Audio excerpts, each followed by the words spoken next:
or when I give you the reviewer for language, you will see all the words, right? But I put them all together.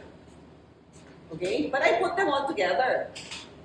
How was I able to put them all together? Because there are rules I have to follow. And that is what you call grammar. In any language, okay, be it Filipino, okay, or English, French, okay, Japanese, or Korean, you will always have the rules. Why?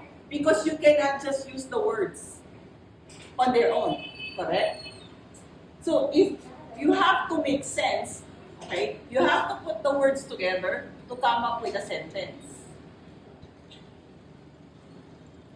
Alright? Remember, the moment you have a sentence, you do not need this. Okay? Why? Because the meaning is already there. Alright? So you have to find meaning in the sentence. But let's work backwards. How do you make a sentence? Tama? How do you make a sentence? You put these together. Right? You put these words together. How am I going to put them together? Then you have the rules. So you have to understand how they become a sentence and why they are not a sentence. Are we clear? So one word cannot be a sentence, right? For now. For now. Okay? One word cannot be a sentence for now. Okay, now, what we're going to do is to go through all the parts of speech again. Okay, so, we have your noun, we have your pronoun. I only have two. Can I make a sentence? No, right? So, I need a verb. Okay, I need a verb. Technically speaking, if you only know 1 and 3, you can have a sentence. Technically speaking. Alright? So when you were the age of your brothers, okay, their age, when they have started to learn English, they could only learn 1 and 3, and they can come up with a sentence. You understand? But you go up into your schooling in English, so you have, what are the two ADs? Adjective, very good. And adverb, very good. Again, let me emphasize, it's just a word. Clear? Gentlemen, word. Okay? Alright, next. Word lang ha, 1. I put an adjective to describe what? Your adjective is used to describe. It's a describing word. Naglalarawan. It tells you what kind. It tells you how many. What does it describe? Which one? 1, 2, or 3?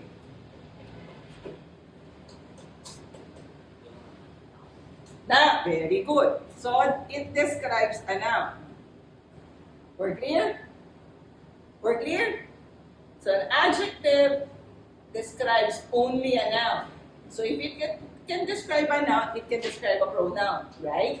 Alright, so ito yan. So whatever the adjective describes as a noun, alright, it also is used or can be used to describe a pronoun. Alright, so can you say, I am smart? I am smart. Can you say that? I am smart. Oh, what is this? It's a pronoun. And smart is?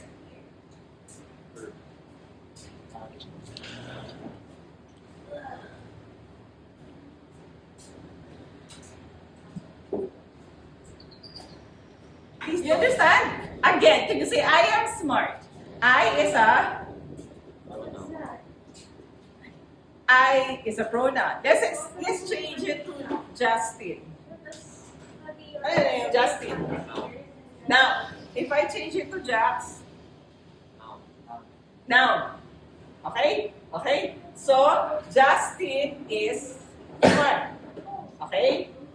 Jax is smart. Are we okay? So, this one with I I told you, whatever the adjective is describing as a noun, it will also describe as a pronoun.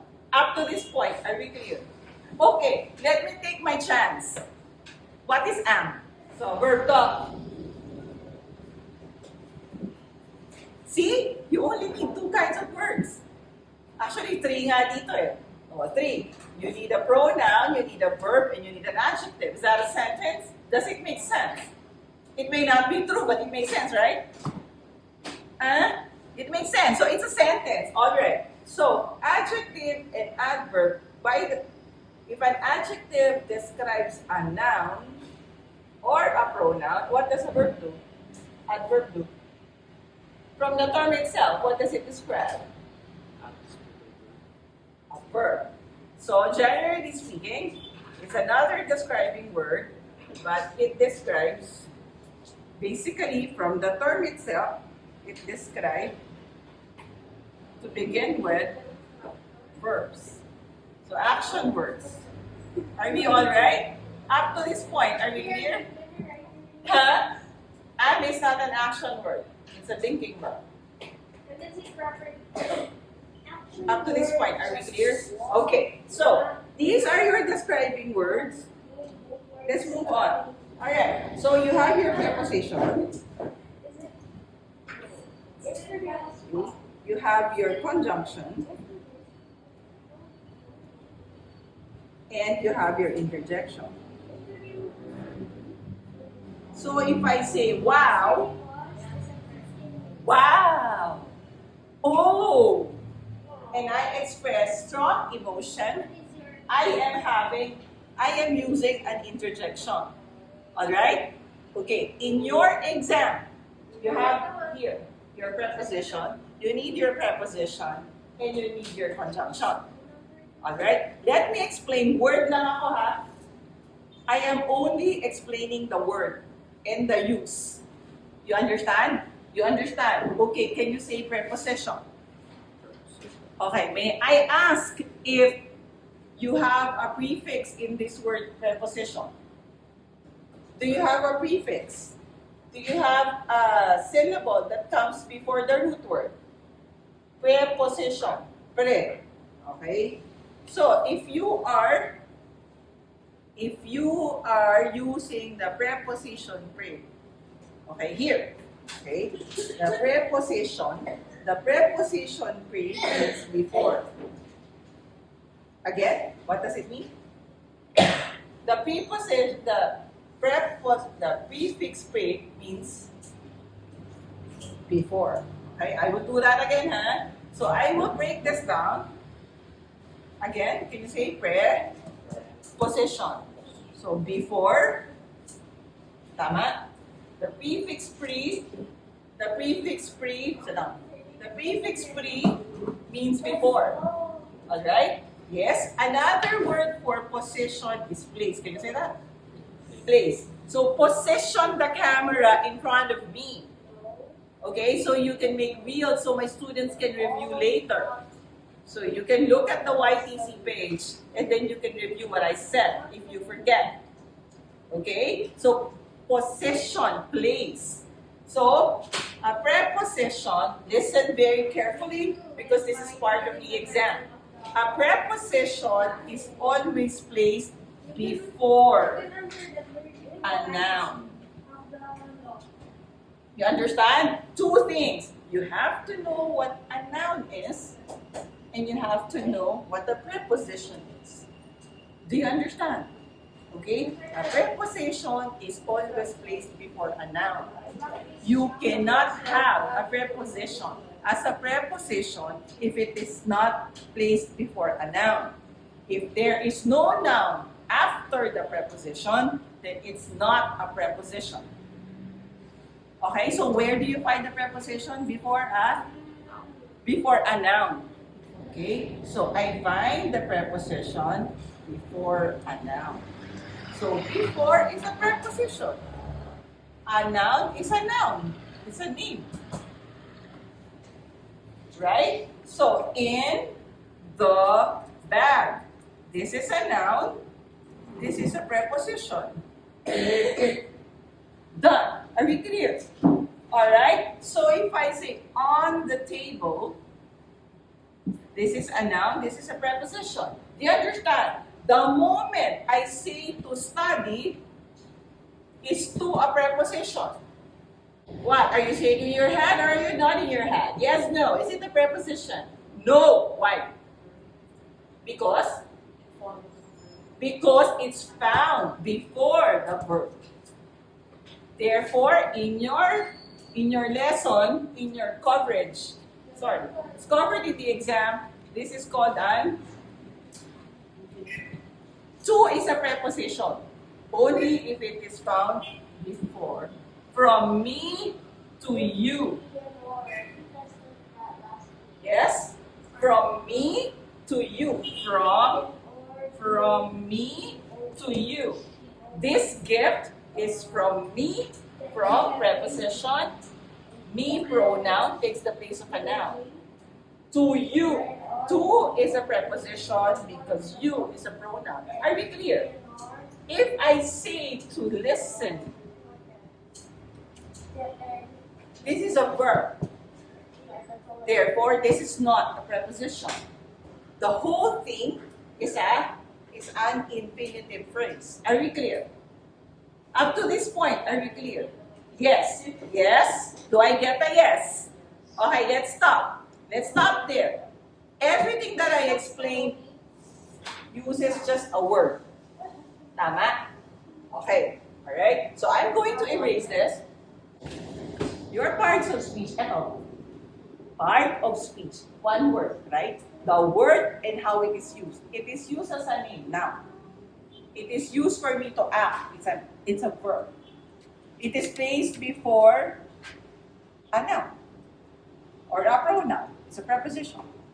But I'm looking just at the preposition. I'm not looking at the noun. Do you understand? Up to this point, is it clear? Huh? Okay, so if I say to listen, how many words? 1, 2. Again, when it's a phrase, how many? 2. Okay, to listen. So this is a phrase, correct? Okay. So, a phrase is a group of how many words? At least 2. Does it give you complete meaning? Does a phrase give you a complete meaning? This one, does it make sense? Huh? Does it make sense? No? Sentence? No. This one, to listen.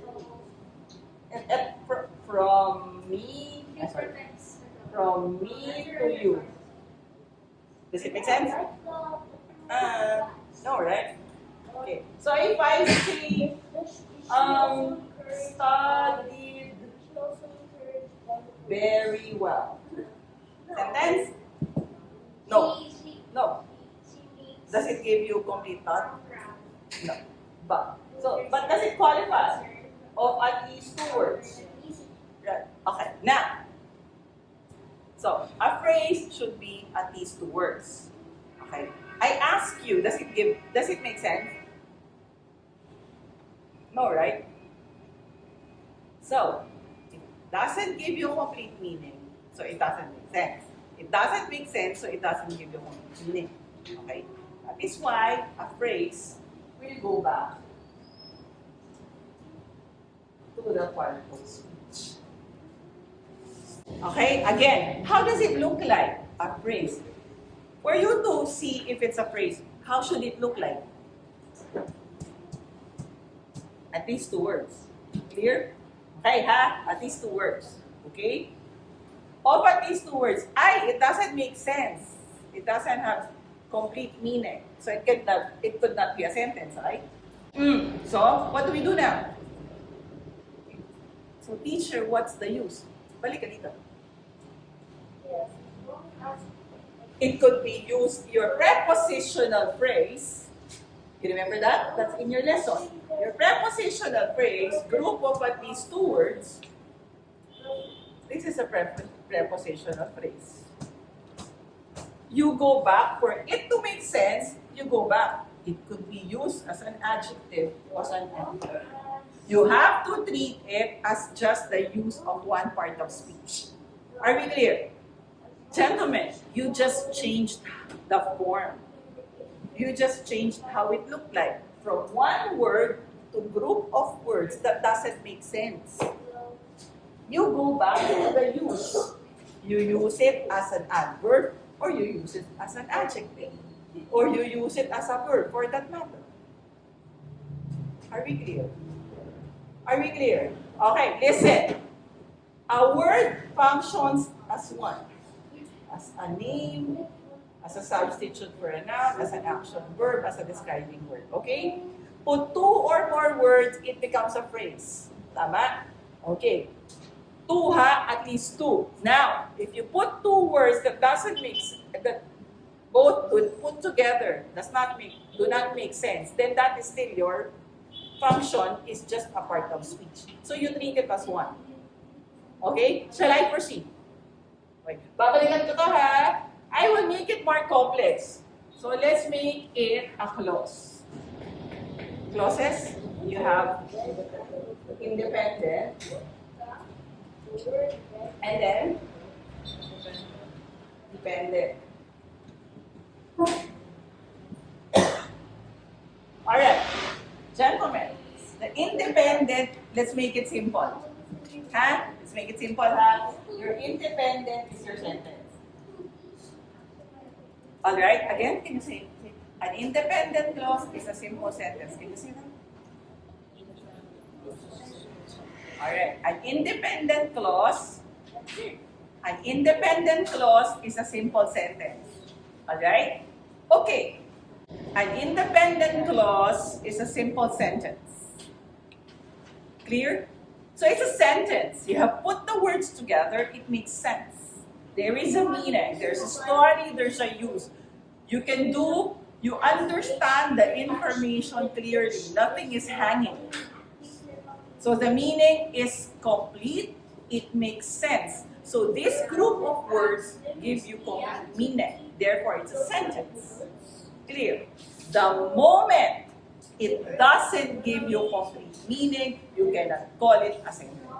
Maliwanag po. The moment there is doubt as to what it means or what it wants you to do, not a sentence. Are we clear? So that's the reason why, from the word itself, independent, it can stand on its own because the meaning is complete. Okay, again, an independent clause is a sentence. Can you say that? Alright, an independent clause is a sentence. So do I get go back here? For my independent clause, can I go back here? For the use?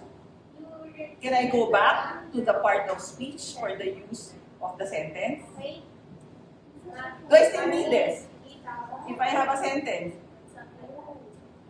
No. Meaning is complete. Why do I have to use it as a verb? Why do I have to use it as an adjective? If the meaning is complete. If the meaning is incomplete and it's not clear, you go back. They are reduced to a part of speech. Is it used as a noun? Is it used as an adjective? Is it used as an adverb? Is it used as a verb? Is your phrase used as an adjective? Is your phrase used as an adverb? Why? Because it's a phrase. It's just a group of words. It doesn't make sense. The moment it makes sense, it's a sentence. If you put words correctly, using grammar, and it makes sense, you don't need the parts of speech because you correctly put the parts of speech together, following the rules in grammar. Are we clear? So what is the objective of grammar? For you to have a sentence. For you to compose a sentence that has meaning, that you can understand. That is the reason why you first have to master the parts of speech, then to put them together. Because if you do not master the parts of speech, you cannot put them together using the rules of grammar. At this point, are we clear? So, if I have a dependent clause, if I have a dependent clause. Do I go back here? Natural resources are. Yes. Why? Because it doesn't make sense. The dependent clause needs an independent clause to make the meaning complete. So you treat your dependent clause as any other part of speech. What's the difference? It's just many more words. What's the difference with a phrase? Your dependent clause has a subject and a predicate. But the meaning is not complete. Your independent clause has a subject and predicate, and the meaning is complete. So you don't have to use it as a verb. You don't have to use it as an adjective or an adverb clause. No. Or a noun clause, no, because it makes sense. And the meaning is complete. So if it is a dependent clause, you also call it a subordinate clause. Okay? Two things to remember. You have to understand subordinate.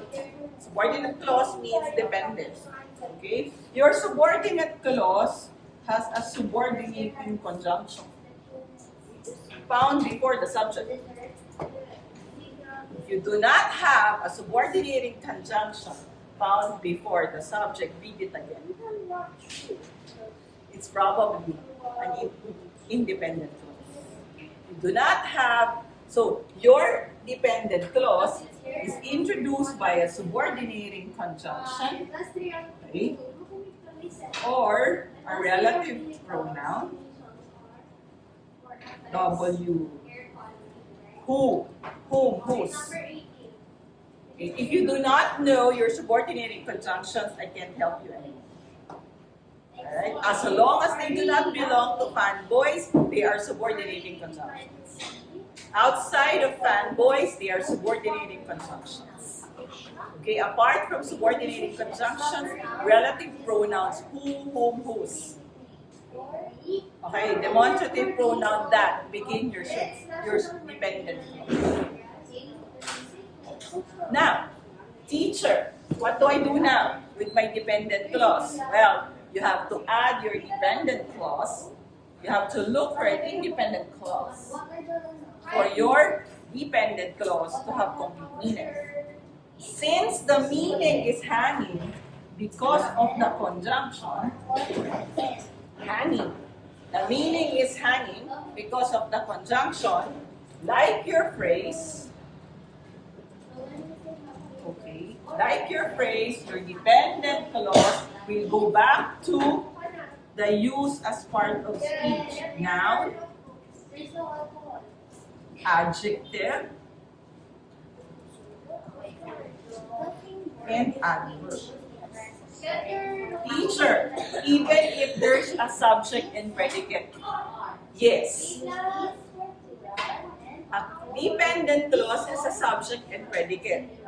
It's introduced by either a subordinating conjunction or a relative pronoun. Because there is a subordinating conjunction and or a relative pronoun, the meaning is hanging. Because the meaning is hanging, the dependent clause now is treated as a part of speech. It could be a noun clause, it could be an adjectival clause, or it could be an adverbial clause. Alright? So, remember one word, diba? You remember earlier? This is one word, this is one word. This is one word, right? Treat it as one word. Whatever the use of the noun, it's the use of the noun clause. Whatever the use of your adjective one word or adjectival phrase, it's also the use of your adjectival clause. So, your adjective, your adjectival phrase, and your adjectival clause all describe a noun. All describe a pronoun. Why? Because adjectives describe a noun or a pronoun. It just so happened there is one word, phrase, two more words, and this one has subject and predicate. But the meaning is not complete. So treat it as a part of speech. What does it do? It describes a noun. So when you're asked for your prepositional phrase, is it adjectival or is it adverbial? If you answer adjectival, you look for the noun it describes. If it is an adjectival clause, you look for the noun that it describes. Do you understand? If it is a noun clause, what are the uses of nouns? Subject, predicate nominative, direct object, indirect object. Where will you look for it? Same thing. Are we clear? So if I ask you, underline the prepositional phrase. You underline the whole prepositional phrase. Gentlemen, if you ask you to underline a prepositional phrase and you underline one word, I will mark it wrong. Why? Cannot be one word, right? I said prepositional phrase. Alright, if I ask you, okay, so identify, is it an adjectival phrase or an adverbial phrase? If it's an adjectival phrase, what should it be describing? It's an adjective. It's describing a noun. It's an adverbial phrase. What is it describing? Verb. But if you underline one word and I ask you to underline a phrase, I'm definitely going to mark it wrong because a phrase could not be one word. I taught you two or more. If I ask you to underline a clause, you have to make sure that you underline the whole clause complete with the subject and the predicate and the subordinating conjunction or the relative pronoun that begins it. Alright? Okay? So what's the use of the dependent clause? Go back. Is it used as a subject? Is it used as a predicate nominative? Is it used as an indirect object or a direct object? So whatever the use of your noun as one word is the use of your noun clause. It just so happened it becomes longer because the clause has more words. Are we clear? Are we clear? So a sentence is a sentence. It's not used as a part of speech. Why are your clauses and phrases used as part of speech? Because the meaning is not complete.